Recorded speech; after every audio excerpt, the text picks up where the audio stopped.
Ballerina is the brand new movie that just hit theaters this past weekend. The film is directed by Len Weissman, and the film takes place during and really in between the events of John Wick chapters 3 and 4. This movie stars Ana de Armas as a new character titled Eve. She's a character who, in the beginning of the movie, when she was a child, her father gets killed and she gets recruited into becoming a part of that Russian ballet by Winston, back from the John Wick films, once again played by Ian McShane, as well as the director of the ballerinas, returning from John Wick Chapter 3 as the director, is Angelica Houston. But when Eve finally realizes who killed her father, she goes against everyone and goes on a hunt to find the killer, who is the Chancellor, who's played by Gabriel Byrne. Also in the movie, to try to clean up the messes of the Continental, is John Wick himself, played by Keanu Reeves. The film is 2 hours and 4 minutes long and is rated R. Welcome back, everyone, to a brand new review here on Max Talks Movies. My name is Max Dinnenberg. I'm talking from the world of John Wick Ballerina. So if you're new to the channel, guys, please hit that subscribe button and ring that bell if you're new to the channel. I do movie and TV show reviews, at-a-theater reactions, box office breakdown shows, and movie franchise rankings, which will include sometime this week a new ranking of the entire John Wick franchise. So definitely please subscribe and ring the bell. Comment down below. What are your thoughts on Ballerina? Do you like it? Did you not like it? Do you want to see more spin-offs of the John Wick franchise, or do you just want to see John Wick 5? Let me know down in the comments section down below. I respond to all comments. And another great way to help support YouTube creators like myself is to hit that like button, help support the channel, and recommend my video to more people. So I am a massive, massive fan of the John Wick franchise, and I was really underwhelmed by their spin-off Peacock show, which came out last year. I have reviews currently of John Wick 4, the Continental show, and the franchise as a whole already on the channel. So you can see all of those videos, but I will be doing an updated ranking, including the Continental and the Ballerina to the John Wick franchise. So I was not very excited for the movie. I heard a lot of reports that they had to reshoot most of the whole movie all over again with Chad Stahelski, who directed the first 4 movies.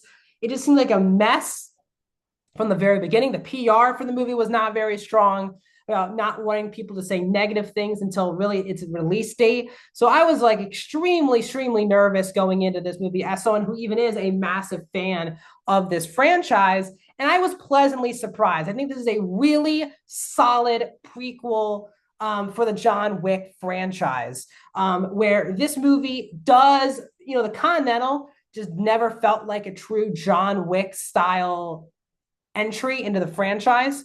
Luckily, now I don't know if this is all because Chad Stahelski reshot a lot of the movie. You can especially tell where he reshot the movie towards the third act of the film. But this definitely feels and fits in from a tone perspective and the style and the story with the 4 previous John Wick films. And a lot of franchises, when they go with spin-offs and try to make things a cinematic universe, they kind of convolute things, overcomplicate things. And this is a very simple franchise, and this is another very simple plot that makes sense for the John Wick franchise. I also think Ana de Armas, from a acting perspective, was a really strong, great casting idea to lead this spin-off movie. She's really good in here. She's a very good actress who a lot of people have forgotten about how good of an actress she is based on the projects that she's been choosing over the last 5 years. But she's really good here. She's obviously amazing in the action scenes. She's basically that character from an action perspective. She had her time to shine in No Time to Die. And a lot of people said they want to see that in a bigger chunk of a movie. And this is what this is. She's awesome in the action scenes, both obviously from a shooting perspective, also just in the hand-to-hand combat stuff. She's really, really strong, and she commands the screen. She does feel like a leading actress. I love Ana de Armas, and I was really happy to see her get this role. The returning John Wick cast is also really strong. It's always, of course, great to see Lance Reddick, who this is his final role as Chiron after he passed away in 2023. But you got, Ian McShane was really solid. Angelica Houston was good.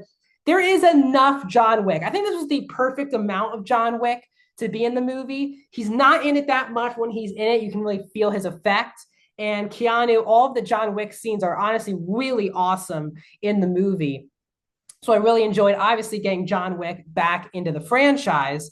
The locations, the scope of the world is just jaw-dropping. There's, of course, has to be a really cool club scene.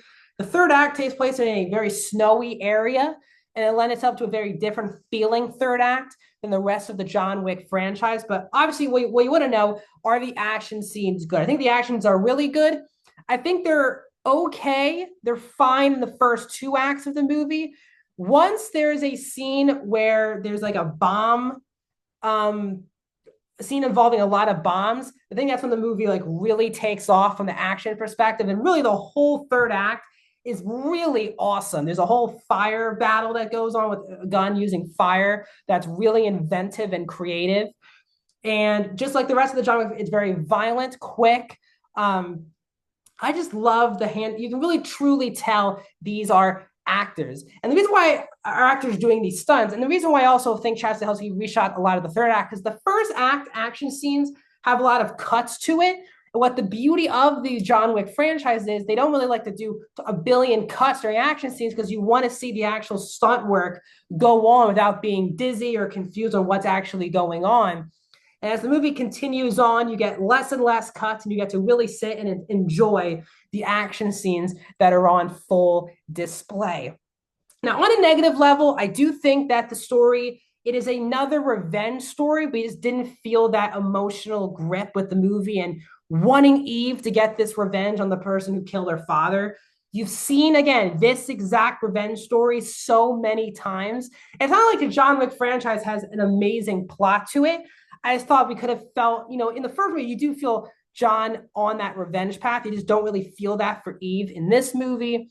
I think the biggest miss from a story level is just expanding the lore. When you're trying to do spin-offs and prequels and things of that nature and really making your franchise a cinematic universe, you want to expand the lore even more. And the John Wick franchise really did do a great job setting up the table to do other movies and to explore different avenues.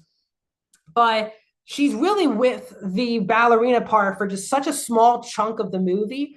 I thought they could have actually kept her in that area training for a much longer time before she breaks out and does her mission. So I do wish there was more expanding of the lore and just more time within the Continental and the ballet and that area of the movie a lot more. Because for most of the film, it's just another stereotypical John Wick film, which is fine. But I think what could have made it a next level sequel or prequel is the idea of expanding the lore. As I said, the first act, it's very choppy. You can tell this is clearly a part they were not that confident in, and the movie gets better and better as it goes along. So overall, guys, I'm going to give Ballerina a 3.5 out of 5. I am going to go 71% for Ballerina. What is your thought on the movie? Let me know in the comment section down below. Like the video, subscribe. Stay tuned. I will be doing a full ranking of the John Wick franchise very soon.